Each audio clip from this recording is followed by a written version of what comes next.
Then finally, the last thing we're going to think about is kind of adding some more kind of philosophical weight to this. So, um, David Hume, the philosopher pictured here, is very influential, kind of Scottish philosopher from a few hundred years ago, and he gave a kind of argument that I'm going to look to adapt here about whether you should believe people when they tell you that they've experienced a miracle. So, um, one of the things that kind of one of the similarities here is this idea that when people have told you that they've had an experience of the afterlife or they've had a near-death experience, it's kind of impossible to verify their claims. And this is something that we've said, so we can't, go and check it. Instead, we have to kind of rely on their testimony. So we're going to believe, that they experienced what they said they believed, but when should we believe that someone has actually experienced the afterlife? When should, someone's testimony be good enough for us to say that, yes, you've had a genuine experience of life after death? So comparing this to the literature on miracles that in the argument that David Hume gives, Hume wants to say that testimony about miracles, so what somebody tells you about a miracle that's happened, is never enough for us to rationally believe that a miracle has actually occurred.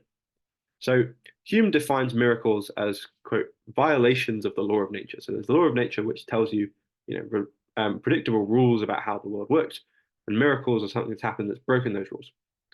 And so Hume wants to say, first of all, if something happened that seems like a miracle, it's probably not going to be a miracle because it's more likely that we've just got the law of nature wrong. So it's not that, these things that's happened can't be explained by nature. It's more like our account of how nature works is kind of bad.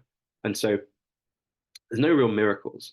Instead, there's just, and a growing understanding of the laws of nature. So instead, again, Hume wants to say that, it's always more likely that we're kind of bad on the laws of nature than there's been a breakage of it, because these are kind of predictable laws about how the world works. We might say the similar thing about experiences of the afterlife. So we might want to say it's always more likely that we're kind of wrong about how people's experiences work than people have genuinely experienced the afterlife, which would require a similar kind of break of the laws of nature, the laws of the kind of natural world. Hume goes on to say that it's always more likely that this testimony about miracles in his case is wrong for some reason. So he gives the examples of misperception. So people have seen something that they thought was a miracle, but it's actually not a miracle. Mistransmission. So if somebody else is telling you about a miracle that somebody else saw, and they've maybe embellished the details a bit. Or deception. So somebody's just straight up lying to you about whether miracles occurred. So because of all these reasons and all these possibilities for how this testimony could go wrong, it's much more likely that that's going to happen than there's been a genuine violation of the laws of nature.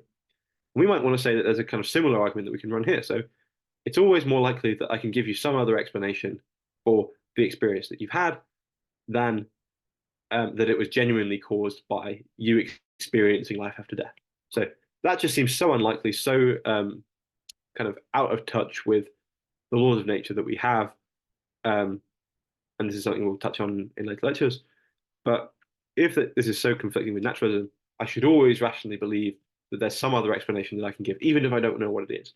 And this is a kind of inductive argument that adapted from Hume by thinking about how we can kind of reject the rational credence that we want to kind of give to near-death experiences as evidence for the afterlife.